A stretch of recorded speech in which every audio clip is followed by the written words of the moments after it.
توبہ قبول کی، انہ هو التواب الرحیم، اللہ بھی توبہ کرنے والا اور رحم کرنے والا،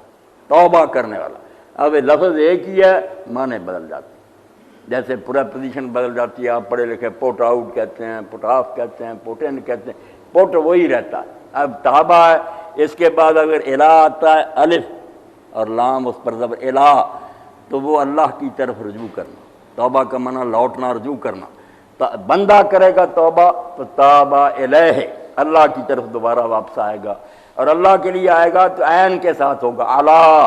جیسے اللہم صلی علی، یہاں بھی ہے فتاب علیہ، تو اللہ دوبارہ اس کی طرف لوٹے گا بندے کی طرف سے اپنی رحمت کے ساتھ، یہ استغفار کے ساتھ اللہ کی طرف لوٹے گا، اللہ پھر دوبارہ اپنی رحمت کے ساتھ متوجہ ہوگا، اس کا منصب بحال کر دیا جائے گا۔ انہ هو التواب الرحیم، اور بڑی تعریف کی کہ اللہ تھوڑا رحم سے نہیں کرنے والا، وہ بہت زیادہ رحمت کے ساتھ توجہ کرنے والا ہے اور بڑا رحیم ہے۔ اس لیے اللہ کے رسول علیہ السلام ایک ایک مجلس میں 70 مرتبہ، کہیں آتا 100 مرتبہ لوگوں نے گنا، آپ نے استغفر اللہ ربی واتوب الیہ پڑھتے رہتے، اور ہمیں بھی ہدایت فرمائی کہ قیامت کے دن سب سے اچھا صحیفہ نامہ، اعمال نامہ اس کا ہوگا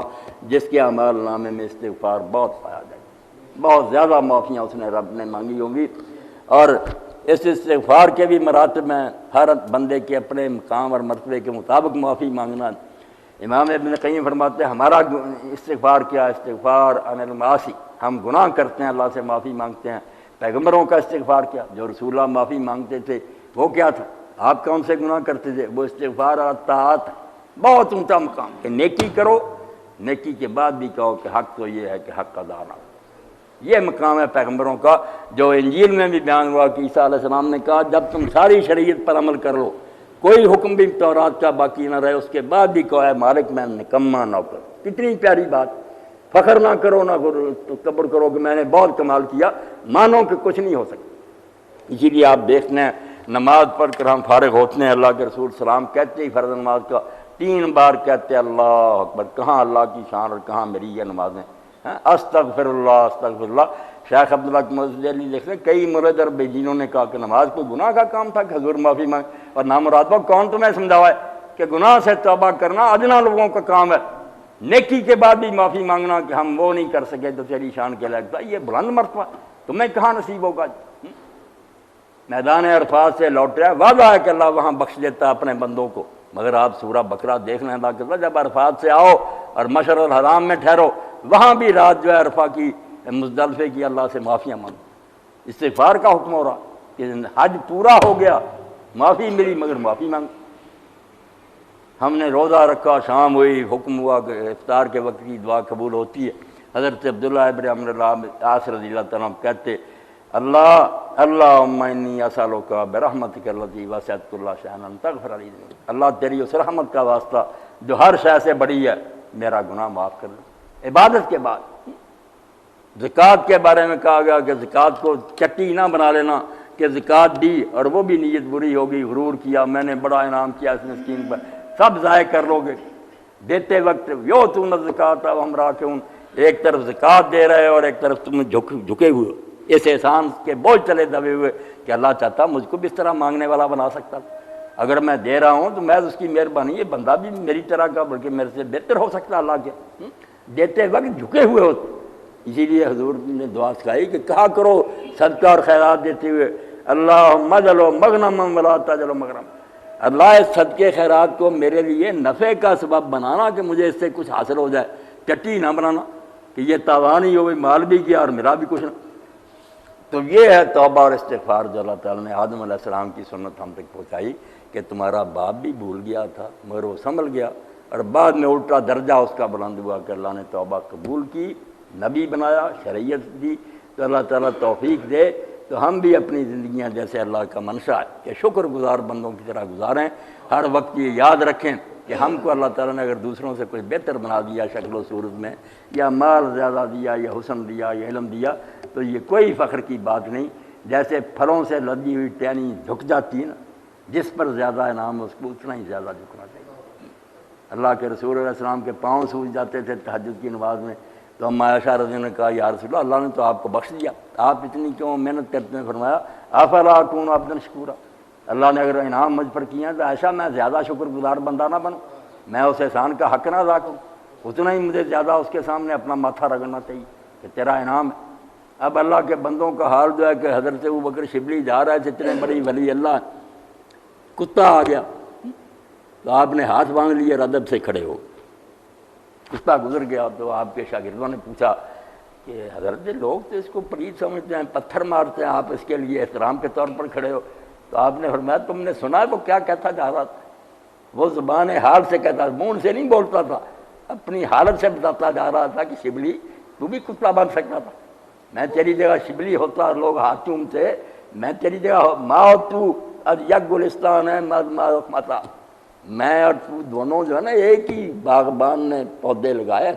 اسی کے ہاتھ سے تو دنیا میں پیدا ہوا، اسی خدا نے مجھے پیدا کیا، میں اور دونوں تو ایک ہی گلستان کے پودے ہیں، مجھ سے منہ نہ موڑ، نفرت نہ کر کے کتا ہے، گر چلتا فشترا گل کر دو مارا خار ساگ، یہ اس کی مرضی ہے کہ اس کی مہربانی نے تجھے پھول بنا دیا، مجھے کانٹا بنا دیا، یہ ہے نظر۔ اور اسی لیے کہتے ہیں کہ ایک ولی اللہ جا رہا تھے، راستہ تنگ تھا، ادھر بھی گندا پانی تھا، ادھر بھی درمیان میں چھوٹی سی سڑک تھی، ایک ہی آدمی گزر سکتا، اب کتا سامنے سے آ گیا، ولی اللہ پانی میں گندے میں اتر گئے، تو لوگوں نے بعد میں کہا حضور آپ نے کتے کی خاطر یہ کام کیا، ہم نے تو نماز پڑھنی۔ فرمایا یار یہ کپڑے جو پرید ہوئے نا، یہ بدن کو یہ لگ گیا اب گندا پانی، یہ پانی سے دھل سکتا ہے، مگر جو تکبر پیدا ہونا تھا نا شبلی کے دل میں کہ تو کتے سے بہتر، اس تکبر کو کون صاف کرتا تھا؟ تو عقل کرو، اللہ کی مخلوق کو دیکھ کر سر تمہارے جھک جانے چاہیے کہ اللہ اس طرح کا مجھے بھی بنا سکتا تھا۔ اسی لیے اللہ کے رسول علیہ السلام کے بارے میں آتا ہے جب کسی مصیبت زدہ کو دیکھتے، کوئی لولا ہے، کوئی لنگڑا، کبھی مذاق نہیں اڑایا، تمسخر نہیں اڑایا، فوراً آپ کا سر جھکتا تھا۔ ایک چھوٹے قد کے جس کو بونا دیکھ کے حضور سجدے میں گر گئے کہ اللہ مجھ کو اس طرح کا نہیں بنا سکتا، ہم دیکھتے ہیں تو ہنستے ہیں کہ یہ چھوٹی سی عورت جا رہی، فرمایا اللہ تجھے اس طرح کا نہیں بنا سکتا، اب بھی بنا سکتا، کوئی بیماری لگ جائے، کبڑا ہو جائے تو آج ہی کر اور شکر گزار کر بن کر رہے کہ اللہ نے اگر مجھ پر انعام کیا تو میں اس کا شکر گزار ہوں۔ تو اس طرح اگر ہم قرآن کو پڑھیں تو ایک ایک لفظ جو اس میں آیا، یا تکبر کی برائی بیان ہوئی کہ ابلیس غرور کی وجہ سے مارا گیا، تکبر رضا ذی رضا خار کرد بزندان لعنت گرفتار کر، تکبر نے عزادیل کو رسوا کر دیا اور اسی کی وجہ سے وہ ہمیشہ کے لیے راندہ درگاہ ہو گیا۔ توبہ کا اللہ نے کہا بھی، یہ نہیں کہ خود راندہ کہا کہ کیوں نہیں تو نے مانا، نہیں پھر بھی مانا، اکڑ گیا۔ تو اس لیے اکڑ جانا شیطان کی سنت ہے، معافی مانگ لینا آدم علیہ السلام کی سنت، اور پہلے ہی حکم پورا کرنا فرشتوں کی سنت۔ تو اللہ تعالیٰ توفیق دے کہ ہم بھی اللہ رسول کی ہدایات کو توجہ سے پڑھیں، اپنے دلوں میں ان کو اتاریں، اور جیسے ڈاکٹر صاحب کہہ رہے تھے کہ حقوق کی بجائے فرائض کی فکر کریں، باقی خلق خدا کے ساتھ ہمیں جو کرنا چاہیے اپنے حصے کا ہم کریں۔ اب ہمارا کام ختم، دوسرا کوئی انصاف کرتا ہی نہیں کرتا۔ کسی نے کہا اللہ کے رسول پڑوسی تو میرے ظالم ہیں، میں تو نیکی کر کے تنگ آ گیا ہوں۔ آپ نے فرمایا اگر تو سچ بول رہا تھا، تو گرم گرم راکھ ان کے منہ میں دے رہا، وہ جائیں جہنم میں، تو اپنے آپ کو بچا رہا، تو اپنا کرنے والا کام کر۔ اور ایک بہت تنگ آ گیا تھا، اس نے کہا حضور وہ تو ٹھیک ہی نہیں ہوتے۔ آپ نے پھر تدبیر بتائی کہ تو سارا سامان اپنا باہر نکال کر سڑک پر رکھ لے، جو گزرے پوچھے کیا کہا، یار میں یہ بستی چھوڑ کر جا رہا ہوں، میں اپنے پڑوسیوں سے تنگ آ گیا۔ جب اس نے یہ کام کیا، لوگ گزرے، سب نے لعنت ملامت کی شروع، یار کیوں اس غریب کو تم مجبور کر رہے؟ وہ معافی مانگنے لگے کہ اندر رکھ کے ہماری جان چھوڑ کر۔ حضور کی تدبیر سے وہ بھی متنبع ہو گئے کہ ساری مخلوق لعنت بھیج رہی ہے، ہم پر یار ہمیں کوئی انسان بن کر بنا دینا چاہیے۔ تو اللہ کے رسول علیہ السلام نے بالکل حکمت اور دانائی کے ساتھ سب کچھ ہمیں سمجھایا، ہم اس کو اگر اپنے پلے باندھ لیں تو دنیا ہی جنت بن سکتی ہے۔ اور دنیا میں شریعت کا جو نظام ہے، دین کو بدنام کر دے شریعت کو، اگر کوئی غلط تشریح کرتا اس کا اپنا قصور ہے۔ شریعت وہی ہے آدم علیہ السلام والی جنت والی کے، سب کچھ کی چھٹی ہے،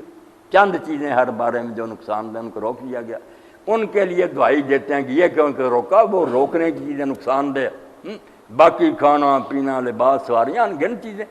کہا سب کچھ کھاؤ پیو، ان چیزوں سے ذرا بچنا، اس سے نقصان ہوگا۔ وآخر دعوانا الحمدللہ رب العالمین وصلی اللہ تعالی علی خیر خلقہ